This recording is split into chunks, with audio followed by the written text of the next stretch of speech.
এমনটাও তো হতে পারে কোনো মেইন নাম্বার আপনি মেহেদী হাসান হৃদয় দিয়ে সেভ করে রেখে এরকম রাতের পর রাত ফোনে কথা বলেছেন। Nice idea. ওকে রাক্ষস কতদিন শুটিং হয়েছে?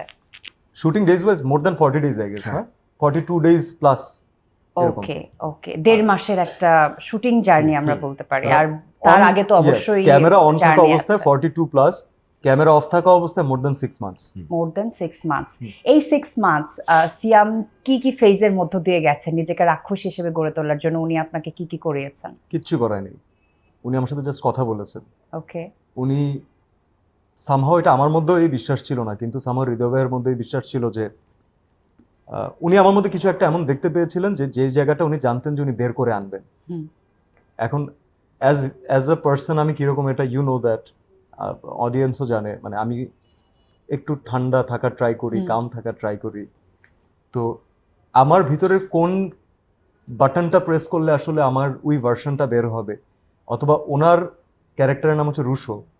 সো রুশোকে উনি কিভাবে করে দেখেছেন এবং আমার সাথে রুশোর কি কি মিল আছে, কোন কোন জায়গায় রুশো আর সিয়াম একেবারেই আলাদা।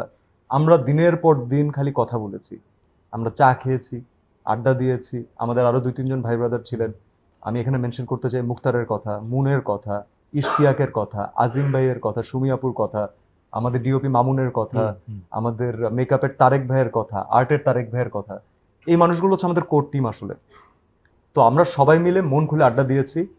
এর মাঝখান থেকে আমরা হচ্ছে ক্যারেক্টারের ট্রেটস নিয়ে আলোচনা করেছি, স্টোরি নিয়ে ডিসকাস করেছি। সেটে গিয়ে উনি আমাকে এমন একটা জোনে ফেলে দিয়েছেন যে সামহাও ওনার মনে হয়েছে যে ইয়াস, এখন ও যা করবে সেটাই আসলে রাক্ষস, এখন ও যা করবে সেটাই রুশো। ওকে।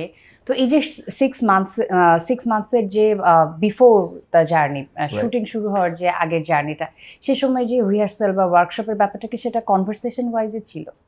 100%। রাত 2টার সময় আমি ধরেন 11টা পর্যন্ত 12টা পর্যন্ত আমরা এটা নিয়ে কথা বলছি, কাজ করছি, বাসায় গেছি। রাত 3টার সময় মনে হয়েছে, আমি সিয়াম ভাইয়ের ফোন দিছি, সিয়াম ভাই আমাকে ফোন দিছে, ভাই এটা এইভাবে করা যায়। সে বলছে ভাই এটা এরকম হইলে কেমন হয়। এরকম করে চলছে, টানা চলছে, টানা। আমি একদিনের গল্প বলি। ধরেন রাতের বেলা 3:30টার সময় অবন্তী হঠাৎ করে ঘুম থেকে উঠে আমার দিকে এভাবে করে তাকায় আসে। কারণ হচ্ছে আমি এমন করে 1 ঘন্টা আগে, মানে ফর এক্সাম্পল কথা শুরু করছিলাম, উনি 2টার সময় না 8টার সময় মনে হয় ফোন দিয়েছিলেন। ও দেখে নাই, ও তখন অলরেডি ঘুম। দেখতেছে আমি রাত জেগে জেগে এভাবে কথা বলতেছি। এখন এই ফেজ ও দেখলো হচ্ছে আমার 2012, 13, 14 এই সালে লাস্ট দেখেছে, যখন আমরা প্রেম করতাম। এখন এত বছর পরেও দেখছে যে আমি ঘুম থেকে উঠে ভোর রাতের বেলা একজনের সাথে কথা বলে যাচ্ছি, ঘন্টার পর ঘন্টা চলে যাচ্ছে। ও আমার দিকে কিছুক্ষণ তাকায় থেকে আবার বলে যে কিচ্ছু করার নেই, নিজে নিজে আবার শুয়ে পড়ে। তো আমাদের কনভারসেশন হচ্ছে এরকম যে ফর এক্সাম্পল আমি হঠাৎ করে আমি অন্য একটা শুটিংয়ে আছি, আমার হঠাৎ করে একটা জিনিস মনে পড়লো। আমি কোনো মোমেন্ট ওয়েস্ট করি না, আমি সাথে সাথে কল করে ভাইকে বলতাম যে ভাই এটা মাথায় আসছে, আপনি আধা ঘন্টা চিন্তা করেন, তারপর জানান কেমন লাগে। So that's how we develop the team and that's how we develop the chemistry. এমনটাও তো হতে পারে কোনো মেইন নাম্বার আপনি মেহেদী হাসান হৃদয় দিয়ে সেভ করে রেখে এরকম রাতের পর রাত ফোনে কথা বলেছেন। Nice idea. Okay Salsabil, I will implement that. মানে কি একটা ব্যাপার, রাত জেগে জেগে মেহেদী হাসান হৃদয়ের সাথে সিয়াম আহমেদ ফোন আলাপ করেই যাচ্ছেন, তো করেই যাচ্ছেন। ওভারঅল কিন্তু ভালো, হ্যাঁ, খারাপ না কিন্তু। না খারাপ না।